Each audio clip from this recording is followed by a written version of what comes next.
Hello, and welcome to the Pragmatic Product Chat series, where we tackle the biggest challenges facing today's product management, product marketing, and other market and data-driven professionals with some of the best minds in the industry.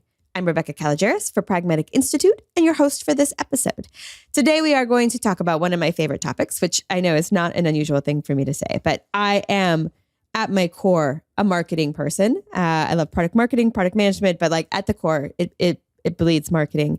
And I think there are some really interesting aspects about leading marketing teams and sort of marketing strategy within organizations that many of us work with that are more technical or development led. And that's a challenge at all levels. So that's what I want to explore today. And I have, I think, the perfect person to explore this with. So I'm super excited to have on Mark Donnigan. He builds technology companies as a virtual CMO and business consultant, helping technical and product-oriented founders build and scale their marketing and GTM motion, like creating sometimes small but mighty teams that have generated $500 million in revenue and enterprise value for the company he's worked with. And I think he's helped a lot of organizations in this transition, really starting to embrace and see the value in marketing. So be prepared to have your marketing beliefs challenged, be prepared for some really great new ideas, and welcome to the show, Mark. Oh, you're too kind, Rebecca. Thank you for that intro there. I was looking around. Let's see. Who's the guest? Who else is here? This? Right. who is this Mark person? No, it's great amazing to be here. It's a wonderful conversation, and I'm as passionate as you are about marketing. So let's jump in. Yes. All right, let's do it. Yeah. So I always like to start, Mark, with everyone's sort of origin story. Sure. If you are the marketing superhero, how did you get your start? What makes you so passionate about it? Yeah, well, let's see. Rewind to 12 years old. Let's see, I guess I was seventh grade. And I discovered my school's Apple II computer. And nice. Actually, it was very interesting. It was through a book that an uncle of mine gave me about programming computers. And there was a little section on this language called BASIC. And my dad actually worked for Hewlett Packard, although he was building the silicon and the chips and that side of the business. So it wasn't that computers were sort of unknown or to me, but my mind was just blown. I could write text, i.e., programming, computer language, and a computer could do what I wanted. So I just really burrowed into that and threw myself into learning BASIC, which, was a very basic language, but great for, I guess, a 12-year-old. It was well named, Yeah. And so long story short, foregone conclusion that I'd go into computer science program when it came time to go off to university, which I did do. But one problem, when you spend most of your time playing music, dreaming about, being a rock star and not studying, it's sort of a conflict with being in a computer science program. Fair. Yes. So long story short, after, a couple of years in, after my sophomore year, I went, maybe I better figure out what I really want to do. And so I went to music school of all things. Now I'm connecting a thread to, to sales and marketing, specifically marketing. Went to music school and realized, wow, being a rock star, the odds of that happening is pretty slim. So, and along the way, I was working putting myself through college. And even in high school, I was selling Apple computers at a Apple retailer. Now, this is way before Apple stores. So, literally a third-party reseller. But yeah, I decided to become a student of sales and just threw myself into Zig Ziglar. It just consumed all of his books. I wanted to make money. But specifically at that time, going to school, I'm like, if I do this right, I can work 10, 12 hours a week, but make a full-time salary. Like, ooh, wow. That's what we all think salespeople do, by the way, too. Like everyone thinks that sales, like, they pop in for like an hour and they make all the money, whatever. Yeah. Well, the reality, of course, I mean, some months I actually did do that and other months you don't. But that threw me into really saying, how, I became a student of business is I think how I would characterize it, even though my formal education was, initially started computer science, then music. So, and I never did actually go get like an MBA. So it wasn't a formal, but I just became a real student, started consuming it. And as your career, begins to grow and, I eventually was leading sales teams and then bigger sales teams and driving more revenue. And along the way, I was in smaller organizations where marketing was sort of like hey, we need to do a fill in the blank, an ad for this magazine or, something over here. And so I was generally the one that, would kind of quote, make that happen. But I never considered myself a marketer, never. But very quickly I realized, wow, this is if done right, this is jet fuel to the sales process. And so you just start to kind of, I would say out of necessity, really, because remember, I'm driving revenue. I'm responsible for a number. So at the end of the day, what I cared about was not a cooler marketing campaign. I cared about making my number. And so you think about, well, what are the tools to do that? And I mean, literally, that's how I backed, in a way, I feel like I backed into marketing. Now, again, as certain opportunities unfolded and I found myself working with startups, and especially during some of the really explosive years, both the internet 1.0, through that bubble, and then kind of the 2.0, if you want to think about it that way. And then all the way up to now, I found that an excellent place for me to combine the strategic with the go-to-market, with revenue, with creativity is in this place of marketing. And so I think one of the things that we will talk about today is how marketing is so much more than sort of arts and crafts or the creative side of it. It's also more than just data. So in some circles, marketing is kind of viewed as, with digital platforms, it's all just about data. Everything's a number. Everything is what's our open rate? What's our click through? What's our cost per lead? And it's so much more because it's really business strategy. And today, especially for technical led companies, it's really not possible to have a marketing discussion and have that be discrete from the go-to-market discussion and from even product strategy. It's just not possible. Now you can do it. I'm not saying, and a lot of people do, they separate it like, well, the product team's doing product marketing. Hey, you figure out your how you're going to launch the product.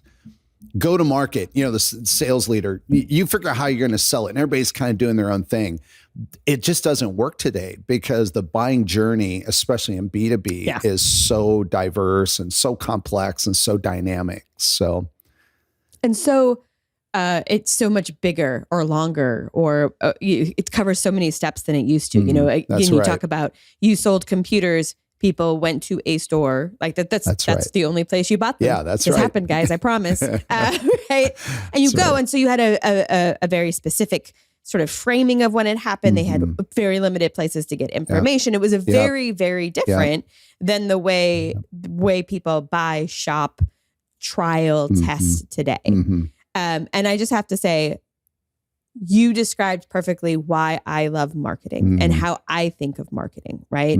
It is strategy plus go-to-market plus revenue plus creative. That's right. And that to me is why I love it. That's right. I had the opposite background, right? Yeah. I came from an advertising background and I worked in there and I loved it. I loved the creativity. I loved, it was hard because you'd win accounts because your pitch was really creative, but then they never wanted to run those creative ads. Yeah, they that's wanted to run like the boring ones. But it was sanitizing. It was fun. Right? Yeah.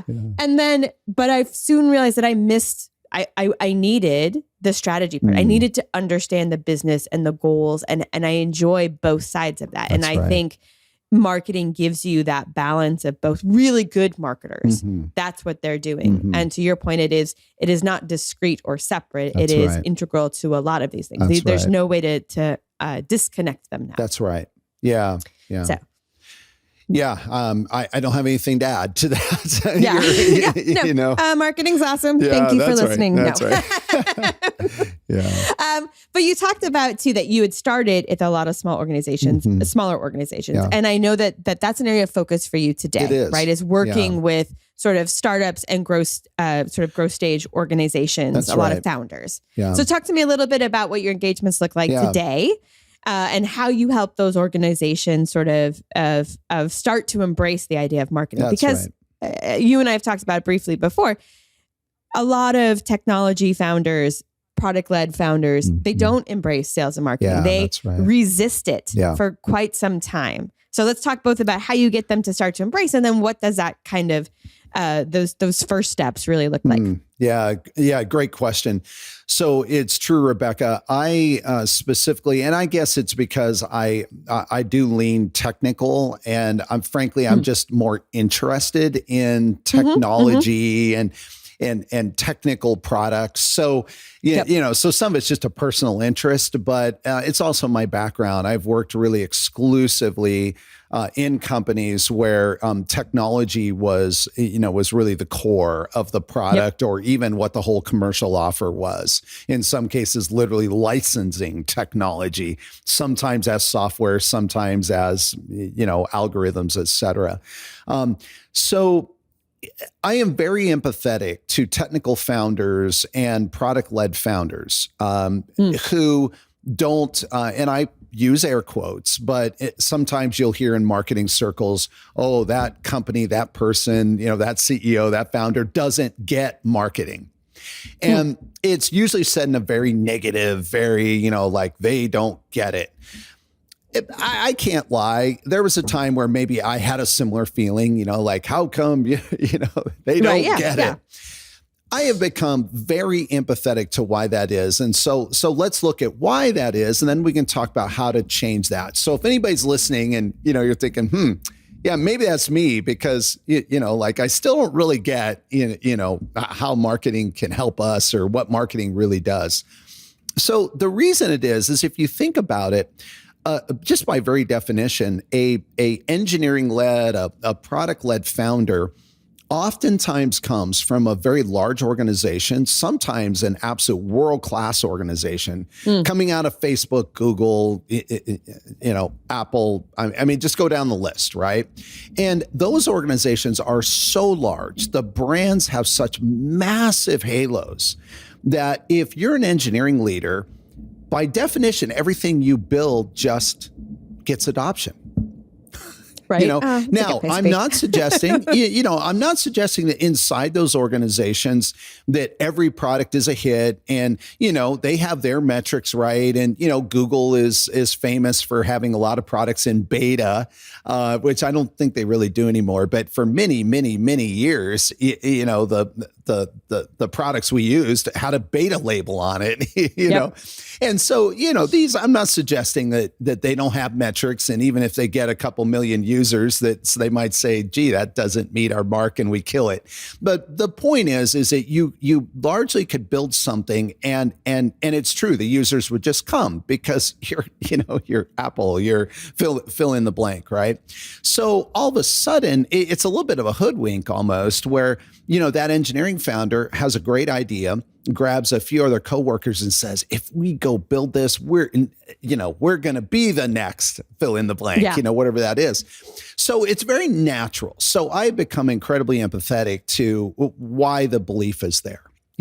Also, if you're not, you don't know what you don't know. So if you have never been exposed to how the product, in your former life actually went to market, then it's sort of like a black box. Like, well, I mean, there's clearly a process, but you just hire someone to run the process and voila, we get subscribers or whatever, however the business model works.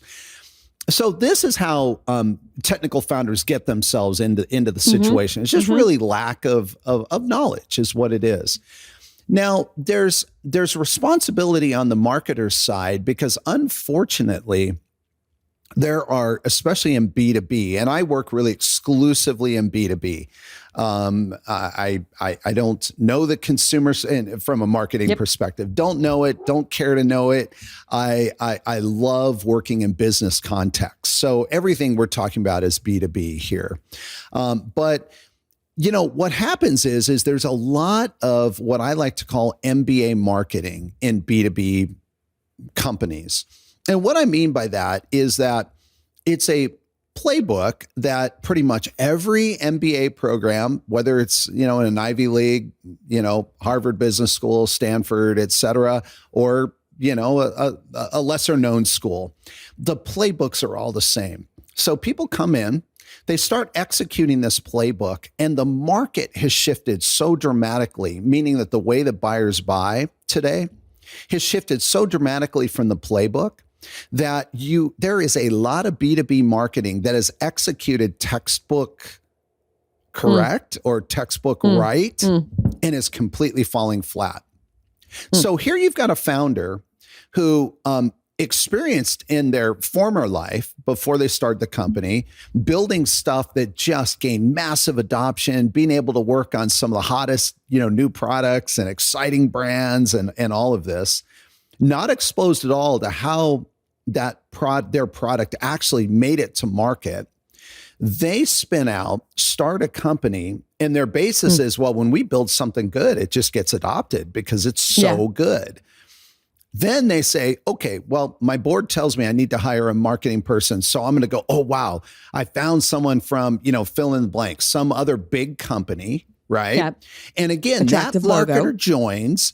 That marketer was in a massive organization, might have been a very strategic person, might have been in a mid-level, even a more senior role, but is completely ill-equipped to deal with a startup where there is zero brand, no one cares about you, and oh, by the way, no one actually cares that your product is better.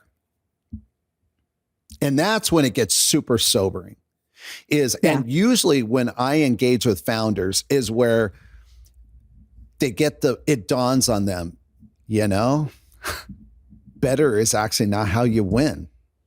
Now I am not saying that your product can be lousy and you're going to win. Right. I mean, on some level, the product has to perform. It has to. But what I'm saying is that the original idea, the original concept that so many companies are founded on is, well, we're going to be better. We're going to be faster. We're going to be cheaper. Shoot, maybe we'll be all three of those things and we're going to just crush the market. And then they go out, they execute on that technically and totally fail. And it's my observation that largely the startup failure statistic now has flipped.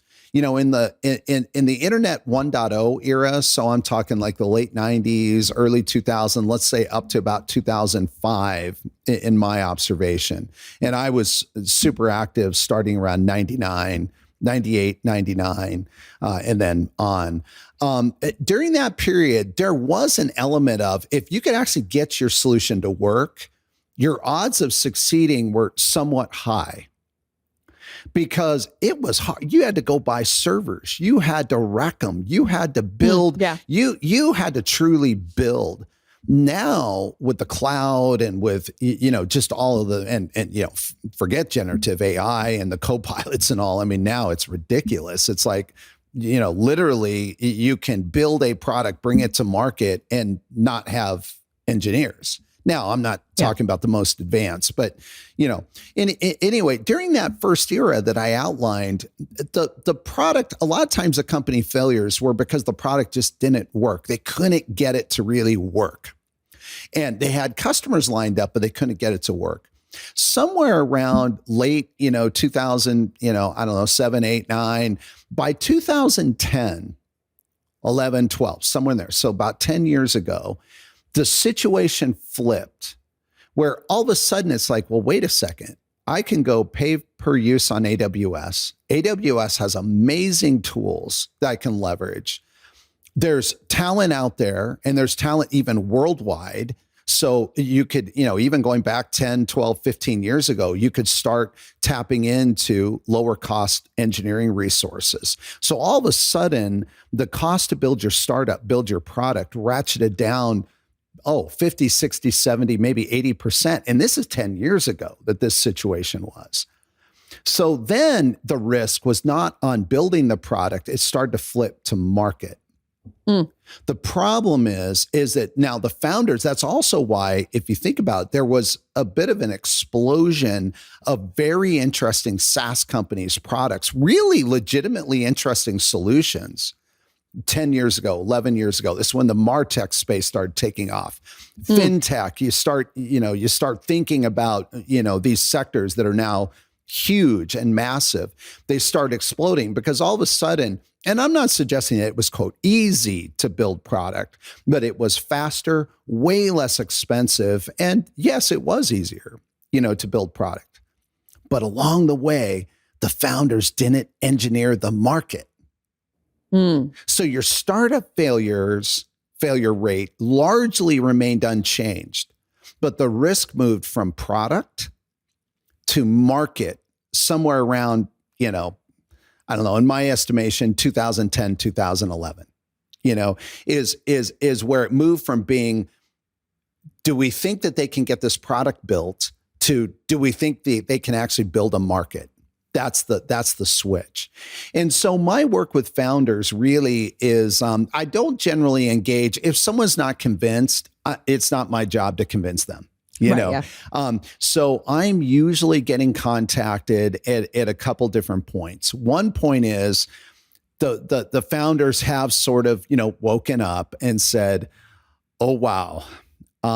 It turns out that just because I built it, the market is not going to come running, and so Field of Dreams is a lie. I need to figure this out, so that's, and that's a really good state to begin, because it's kind of like, hey, we haven't hired any, we haven't invested, help us do that, help us both, develop the plan, the strategy, and then go execute. The other side of it is where they realized it. They ran out and were so excited because they hired some senior level marketing person from fill in the blank, big tech company. And they said, wow, they were super expensive, but it's going to be amazing. They're going to bring the HubSpot playbook to our to our SaaS company. Well, the problem is, they bring the HubSpot playbook, but they don't bring the HubSpot playbook from 2008, 2007, 2006. When HubSpot was scrappy and nobody knew who HubSpot, they bring the playbook of 2023, 2024, when HubSpot has this huge halo, huge brand, huge, and no wonder it doesn't work. So the founders contact me, usually sort of scratching their heads saying, we really like this person. We know they're fundamentally good. I mean, look how awesome our website is, but the fact of the matter is, like, our revenue's unchanged, like the business impact is very minimal. What are we missing? And then that's where I engage. That sounds like a very fun place to be. But I also think it reminds me of the challenges that I've seen myself in my career, but also within a lot of the clients we work with, of large enterprise organizations that are building sort of a Horizon 2 product, right? Something that is maybe a different technology and or a different market than their sort of flagship one that's funding everything. That's right. And those products fail a lot. And a lot of it is the same kind of idea, is that you have a marketing playbook for something you have established and know very well, where there is known market and known brand and known, all kinds of things. That's and then right. you want to launch a different vertical, a different piece. Yeah. And you're trying to apply that same playbook. Yeah, that's and right. And it doesn't work, right? And it feels like work. it should. Yeah. And your expectations are these numbers. And you're like, yeah. Yeah, So I think that same sort of challenge and problem can certainly work shows up at different size organizations. It does. And and so you're exactly right. I mean, it's not this whole issue of, but we're, if we build it, they're going to come, can also happen in a massive organization because like you say, the core product, is just, dominates the market. And you might be the beloved. category king or queen of that space, and so the feeling internally is, well, whatever we build, we put out there, everybody wants to hear from us. No, it turns out that, they're very happy to use your core product, but, just because you build it doesn't mean they're going to feel obligated or like, well, this is the de facto choice, so yeah. Excellent. All right. So you've come in, they've realized, and I think there was a couple of things that you said that were just really interesting, right? That being better is not enough. Yeah, no, it's not. So one of the, I talk about the MBA marketing playbook, and how it is just it's too many marketers, frankly, are stuck there. And again, we do what we know, right? And so if we don't become students of our ecosystem, students of like how our customer buys, then guess what? We're going to be executing just rote marketing motions, feeling good about ourselves. Here's our editorial calendar. Look how awesome it is. We have everything, defined through June, the first half of the year. Here's our email newsletter. Look how awesome all this is. And you're like, yeah, hey, that's a little bit like I got up in the morning and I showered, like that's kind of like, but that's the most basic stuff. Right. And yet, the problem is that too many, marketers, but then even the founders are not into how does the customer buy? How, and then if you understand how they buy, you can back into what are the inputs needed to the decision? So, and then where is the customer going to get those inputs, get that information? And if you start to think about it that way, it's almost like first principles. I recently published a few articles and wrote a little mini book that I put up on my website about first principles in marketing. And if you really think about it, we're talking about problem solving. And it's, yes, there's some frameworks. So when I go start working with a company, of course I bring some sort of a framework, but it is not a playbook that I literally open up and say, okay, all I need to do is change the company name and everything else the same. And here you go. Magic. There's a first principles to it where we begin to execute and we measure. We execute and we evaluate. We execute. And when I say execute, I mean marketing tactics, so you execute a marketing tactic and then you talk to the market and you really understand, okay, is this hitting? You listen on sales calls. You listen to what the buyers are saying. And I don't mean listen with happy ears. I don't mean listen with bias of like, oh, yeah. They love us. Here's what they said. You're like, yeah, it was a 35-minute call. And yes, they did say that, but you missed this whole other thing where they talked about, that the fact is the reason why they're engaged with us is because they're a part of a community for CIOs. And in that community, there was a couple threads about our company. Well, that's good, right? Well, of course that's good, but shouldn't we be understanding about what other communities CIOs are a part of? And shouldn't we be trying to figure out, not in a salesy way, because you go into those and you start trying to sell, and it's going to crash and burn. But and marketers don't even know where the buyers are hanging out. And nowadays, so much is happening peer to peer. It's not happening vendor to customer like it used to. That's the 15, 20-year-old playbook, is the vendor owns the information flow. And therefore, that's why you had to go to a trade show if you were a buyer, because guess what? That's where the vendor would allow you to have access to the information. It sounds so crazy. Now, isn't that crazy? But now I remember it, but it sounds crazy. It sounds crazy, but that's how it worked. You used to, I can remember being a part of processes on both sides, of the table where when I was a buyer or a part of a buying committee, and it's like, we need to figure out how we can get the attention of fill in the blank vendor because we want to really seriously evaluate their product, and you're chasing them as the buyer. And I can also remember being on the other side, being chased, where it's like, we really want to talk to you. Oh, let's tell it, almost like they're selling you, the potential buyer selling you on why you should escalate their meeting. And that has fundamentally been absolutely flipped on its head. And let me tell you, for the most part, buyers are not chasing vendors now. No, right? Yeah. And if vendors are acting like that, they are they're out of touch with the buying cycle. That's all I can say. Yeah. So when we then talk about, okay, so what does an early stage company do? Well, it turns out that there's some really good news in all of this, because what it also means is that the information that we put out there is more centered and must be centered around the buyer's journey. And that is the information that the buyer needs to make a decision. So I really like the jobs to be done framework, which is pretty well known. Clayton Christensen, of course, pioneered it and did a lot of great work in this area. But if you think about the job to be done or the jobs to be done for a B2B buyer, like there's really only, I don't know, 5 or 6 or 7, depending how granular you want to get, blocks that they have to clear. So, so shall we go through it real quick? Because this is like kind of the marketing framework right here in terms of, okay, Mark, how do you actually execute what you're talking about?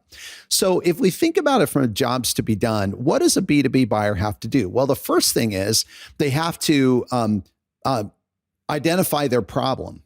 And believe it or not, as much as we say, oh, well, they know their problem, that's why they're out looking for a solution in this particular area, or they're, well, yes and no. I mean, sometimes there's work that they really need to do to define, like, what's the problem we're really trying to solve? Right. Sometimes they have symptoms they recognize. They have symptoms. But they have to kind of get further into what is the cause, what is the problem really behind it. Exactly. So this, though, is a tremendous opportunity for a fresh, young, unknown startup company with real innovation, because now you can begin to put marketing content or just content. Take the word marketing off, because we're not talking about selling anything. We're saying, hey, there's this issue that is now arising. Here's what's causing it. Here's some potential solutions. And at the very, very end, oh, by the way, one approach that we have taken and these types of companies have found success with is, and you fill in the blank, and there's some description of your technology, your product, et cetera. But it's helping the buyer get through identifying the problem.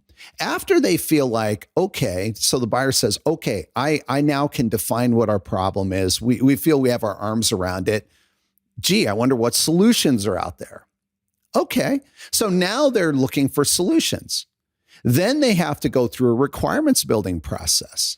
So they say, wow, it turns out there's half a dozen, 2 dozen companies that it looks like, it appears, could meet our need, could solve our problem. What are our requirements? So then they have to go build requirements, right? So there's opportunity to put content out into the market around requirements. Like, in some cases, it might be educating buyers. Like, hey, people think this metric is super important. Here's why it's not, but here's why this other thing is, and the buyer says, wow, that was super helpful. I didn't know that. And they go off and they do some of their own checking, and they come back and say, turns out that's absolutely true. Wow. Thank you.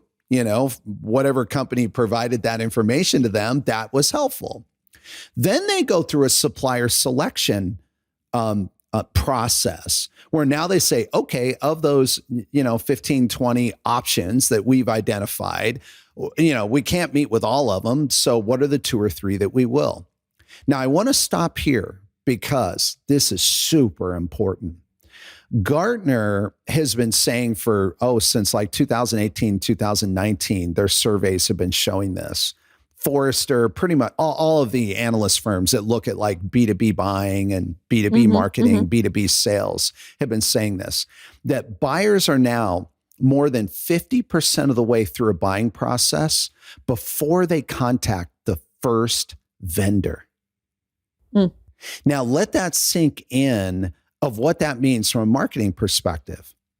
If you as a company are still writing the 7 reasons why the cloud is going to revolutionize, and 8 reasons, that you should have done, and all this, and I'm intentionally playing it up because we all know this fluffy content that gets put out there that's just absolutely more and more too. It's with just AI generated. It's all content. AI fluff. If marketers are doing that, it is falling flatter than flat, because how does 7 reasons why help someone go through problem identification, solution exploration, requirements building, and supplier selection? Instead, buyers are turning to their peers. Buyers are turning to their colleagues. So they're not talking to vendors, but they are very happy and they're seeking out, I wonder, what this company over here is doing. They're in a similar space as us. Hey, does anybody know anybody there? Oh yeah. Hey, I used to work with so-and-so. He now heads up engineering. Hey, let me set up a call.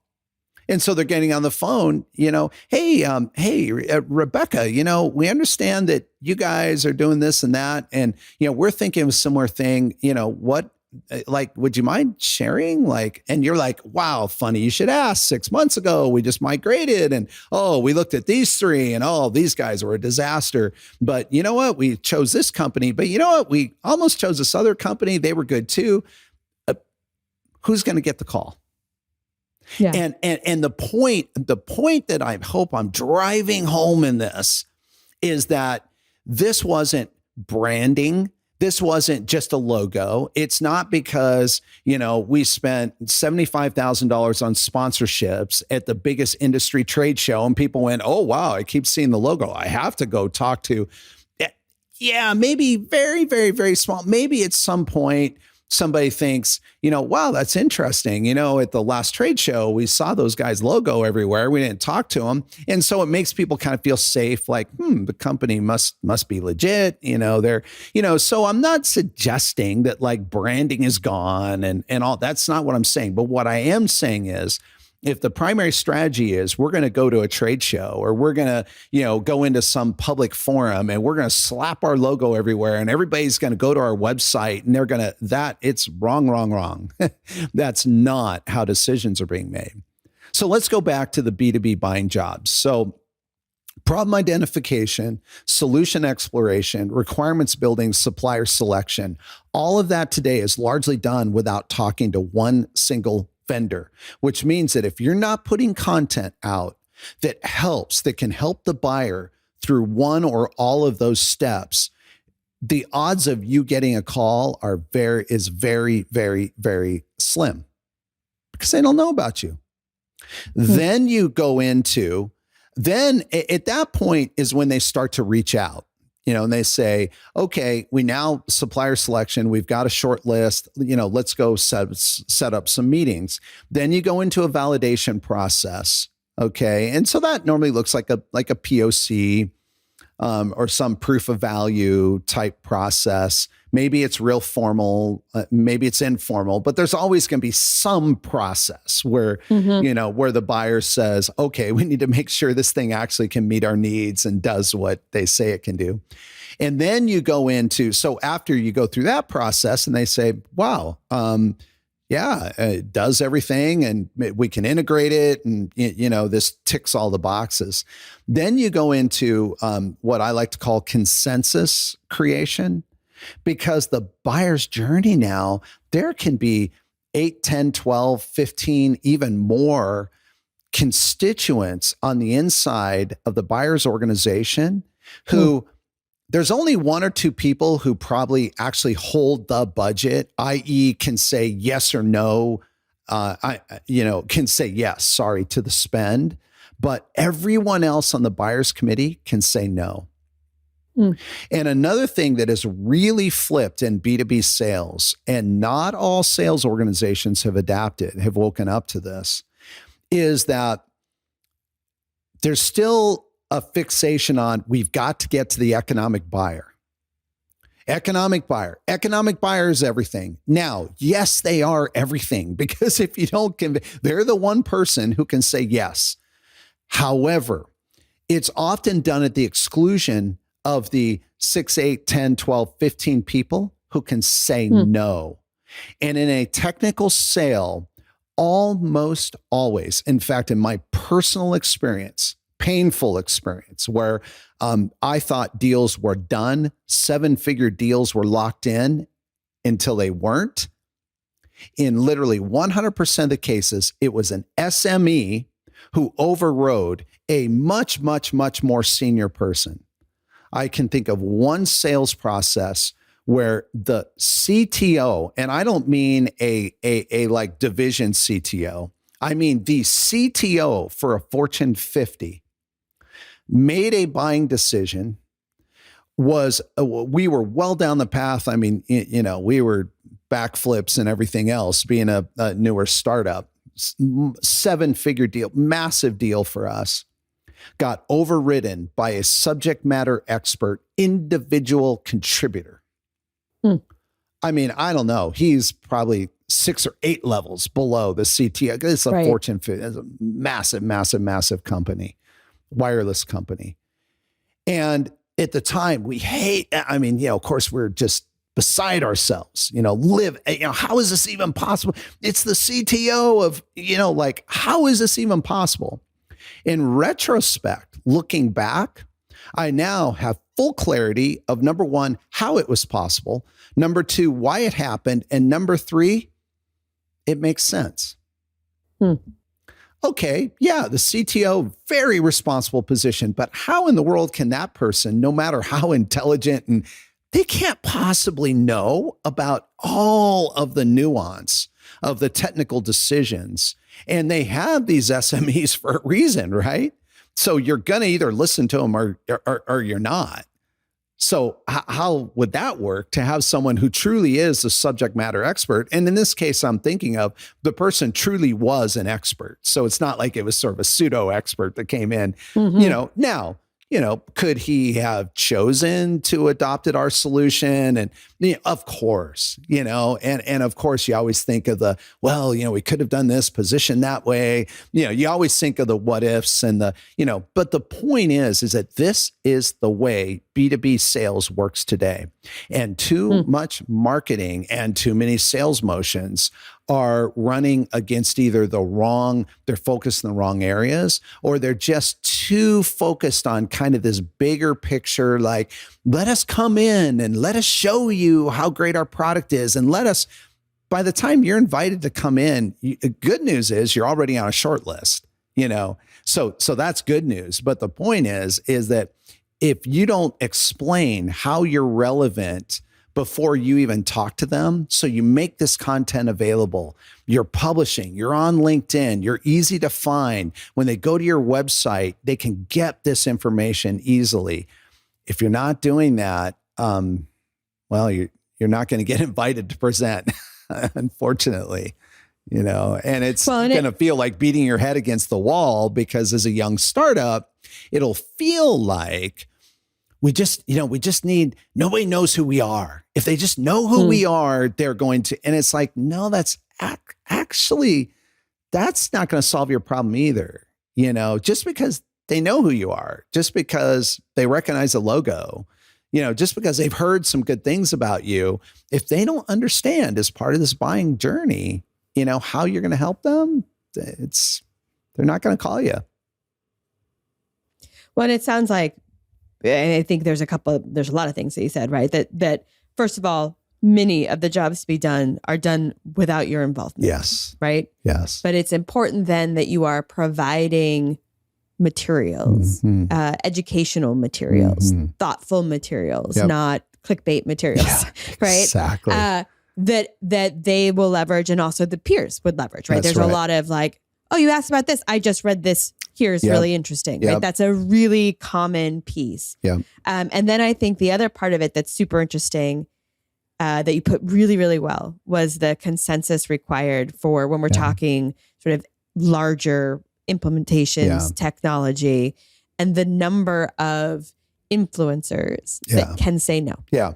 And are you talking to them? Yeah. Right. Yeah. And not just are you talking to them in the buying process, like in the very acute feeling of when they're in their room, but does your material, does your website talk to them directly? Because otherwise they're going to be having conversations about you that you again are not going to get to direct. That's right. So that's right. Making sure that all of those players can find themselves in you, right? Or can find the information that matters to them. That's right. I think is really important. That's right. Yeah. It's just super, super critical. So I made the comment a few minutes ago that there's some good news in this shift for a young company, for a startup. Let's just say a more resource constrained. You don't have a huge budget, you don't have a huge team, and you can't do a lot.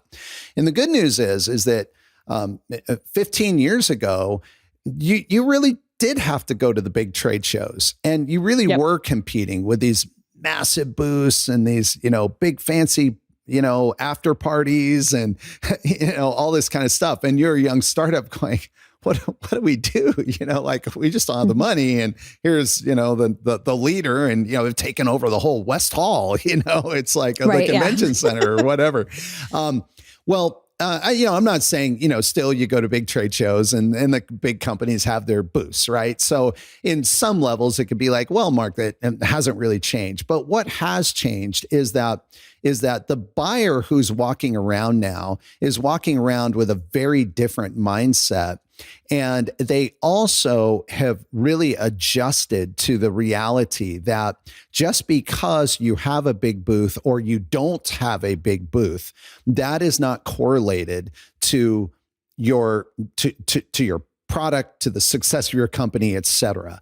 Now, it is true. If you've gone 5 years in a row, you're starting to get known. And then all of a sudden 1 year, your booth is like tiny in the corner. And, that can send certain signals, right? That may or may not be true, by the way. But, right. So I'm not talking about these extremes. But so that's the good news is. And then as buyers, just more and more are, COVID flipped all of our sort of travel schedules and our routines on its head, right? And it's not that people don't want to meet face to face. There's just there's no substitute for human interaction, And so I am not of the belief, and I certainly do not see where buyers are like, oh no, I don't take meetings anymore. No, I mean but they're also not feeling like, oh, you have to travel to me, and right. you I have to travel to you, and so they're doing a lot more of the self-education. They're willing to get on a video call. There's a lot more of just the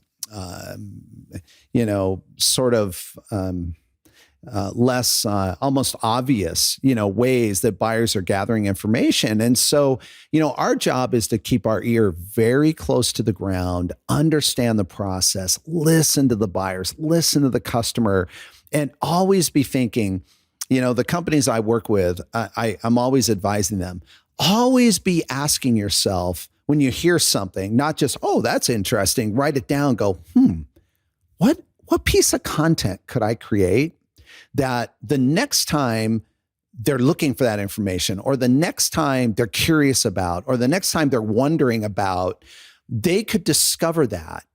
And then they'd go, oh, wow. And who's this company? Because if this buyer fits, enough of a profile in a market segment, then there's other buyers too, right? There's other companies looking for the same information. And so people sometimes say, yeah, Mark, I hear you about the fluffy content, but we don't know what to produce.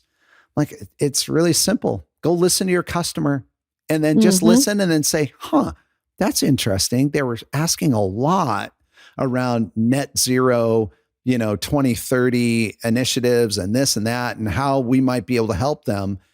Gee, we should go, and we have great data around that. Let's go write not about our product exclusively and net zero 2030, but let's write a whole series of articles about what net zero 2030 means in that industry, and what some of the challenges are and some of the approaches that people think are going to work that won't, but others they're not considering. Let's go and let's educate the market. So, but I think again, to your point, it does democratize the opportunities a little bit for smaller organizations. But I also think it's techniques that we need to make sure in larger organizations are still leveraged and not lost, right? That it's not swept away in the dollar spend of our digital ads. And, now we have banners, we don't have to worry about it. Yeah. And I think it unfortunately sometimes happens, right? There's a switch from we did this because we were grassroots to now we won't do this because, we don't, because we have a budget. we can just spend $5 million on Google this year, and that's going to cover it. And it's an unfortunate piece. And again, I think for some, the idea of content is, I can no longer just write blogs and I'll get 1 million viewers anymore because there's so much content out there. Yeah, that is true if you're writing not about meatier, deeper topics. If you're always stopping at the 250 word level, right? Then you're not providing that same level of guidance. Yeah, for sure. I mean, we can do a whole nother episode on what content is effective, and how to structure it. But I am very often editing. I'm in a position where I don't really have the time to write net new, and often there's other folks who do that much better than me. But I'm almost always, for the companies I'm working deepest with, the final editor. And what that really means is I'm often swiping, removing 20% of the words. And in some cases, I even feel a little bad. Like, there's 2 awesome intro paragraphs that are really well written but I'm like, nobody cares. You only need one. We don't, you do not need to remind them again that, traffic is up and to the right. And this is the user trend. Like, fundamentally, if they're reading it, they get it. And yet there's this feeling, and I know some of it's just natural writers like, oh, but I can craft this story. And it's like, no, like strike all that out. Take the first 2 paragraphs. We are literally going to start on, and here's what we did, here's the problem, 1 sentence, 2 sentences at most. And here's what we built. Now we're going to tell you about that, So it's very interesting. Yeah. Yes. All right. We talked about a lot of different things today. Did. If you were going to have our listeners do 2 things differently tomorrow based on what we talked about today, Mark, what would that be? That's easy.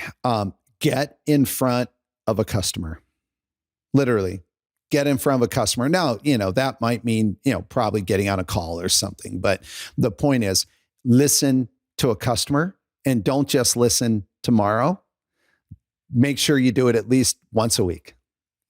Maybe more frequently, but depending on your sales process, your sales cycle, but listen to the customer, number 1. Number 2,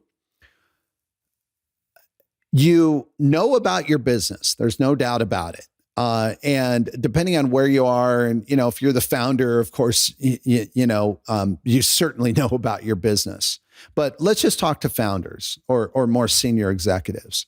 So you know about your business, but do you know about your customer's business? Do you really know about your customer's business? And what I mean by that, it transcends, what keeps them up at night? I hate that question. What keeps you up at night? I was talking about this the other, actually at dinner last night with a company, a CEO of a company and he comes out of, working for some very, very large technology companies. And he said early in his career, he used to be so frustrated himself with other sellers on the team who, would literally ask, sitting across the table from a Fortune 50 CIO, CTO, what keeps you up at night? It's just like, it's such a, it's not an elegant question. But what I mean is understand what is driving your customer or your potential customer, your target customer's business? What is there some major inflection in the market? Is there a technology shift? Is there some user behavior that has changed? That might be wind to their back. In other words, it could be helping them. It also could be, headwinds. It could be really causing them. Understand that, because if you don't, then you could, two things could happen. You could get, we've heard the false positives, right? So let's say that there's some trend in the market that's wind to the back of your customer. And so guess what? Selling's become easier. Your phone's starting to ring. You're saying, we've reached it. Escape velocity, product market fit. We're here. Woo! We're rocking, baby. And then one day it stops, right? Why? Because guess what? There was a little blip and some market adjustment, some, it could be, government regulation. I mean, who knows? There can be a lot of reasons. And then all of a sudden we're deer in the headlights. What happened? Well, you need to understand that. And it can be the flip side too, where it's like, wow, it was hard before. It's getting a lot harder. What is going on? Marketing must not be working. Well, marketing may not be working, but it's not working because marketing isn't aware that the customer is facing a real systemic issue in their business. And what can we do to help them in that? Now, it's not to say that every time we have a solution, right? But you need to know that. But if you're not in your customer's business, you can't know this. And so I find way too many sales processes and hence marketing activities, marketing motions that are run that are just pulling in the wrong direction. They're good. The campaigns are well executed. There's great videos being produced. There's awesome white papers. There's all the content, but it's pulling in the wrong direction. It's like people have either moved on from that or that's no longer an issue. I'll give one example. And I mentioned a few minutes ago about like net zero by 2030. So pretty much every organization on the planet has taken has made a commitment for this. Reduce carbon emissions, to effectively zero based on offsets, et cetera, various ways that they can do that. I am not in any way suggesting that people are not sincere in their commitment. So in what I'm about to say, but 18 months ago, even in RFPs, RFIs, people wanted to know from the vendors, what is your commitment to that? What are you doing as a company? It was, there were even in some cases certain metrics that needed to be met, while that has changed. Yes, everyone's head nods when you talk about it. 100% of the buying decisions today are about cost.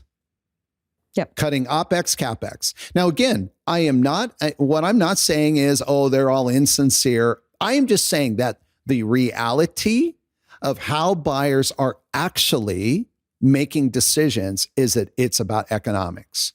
So what does that mean for a marketing team? What it means is that if, and we all have there's different cultures, there's different, so some companies really are forward leaning, and I think it's great, on the environmental side. And obviously, depending on what you do, that might be fully appropriate. But if all of your marketing material, everything is heavily biased towards the environmental payoff, unfortunately, and it really saddens me to say, but that's out of sync with what the buyer actually is basing their decision on. Now, here's what's sad about that is that if you have an environmental benefit, odds are you can show an economic benefit as well. But if you're not telling that story, the buyer isn't going to connect the dots. They're not going to get it. And so you can get into a process and get feedback that, we lost because they went with a cheaper solution. No, they didn't actually go with a cheaper solution. You didn't connect the dots for them. And yes, somebody did come in and show lower cost numbers, So yeah, that's true, but you didn't connect the dots to show them what the real cost, is of their CO2 emissions and whatever. So Right. I'm just The trying real to cost and the real value. yeah. And I'm not trying to, make this, an environmental, but it's in the space that I work in. It is an example of where 18 months ago, energy consumption, net zero was absolutely at the top of the consideration list. Now it's not in the same way. So yeah. Great example. Lots of really great insights, Mark. If people would like to continue to learn from you and learn more about you, what is a good place for them to go? Yeah. So my website is growthstage.marketing. It's a .marketing domain. So I was super lucky to jump on that when they first issued those. So go to growthstage.marketing, and a ton of, I'm fairly prolific writer. And I like to write, I like to capture my ideas. So there's a lot of articles. I've got many books up there, and everything's ungated. I'm a huge believer in ungating. So it's all free. It's all excellent. there. Hopefully there's some interesting things to read and learn. I think I will be go checking those out, and I don't think I will be the only one. So I really appreciate, Mark. This was thank you for coming on, sharing your experience and your insights. It was really informative. Thank you. Yeah. Thanks for having me, Rebecca. Absolutely. All right. That does it for today's episode. Thanks everyone for listening. And don't forget to join us next week when we tackle another great topic designed to help you elevate your product, your company, and your career.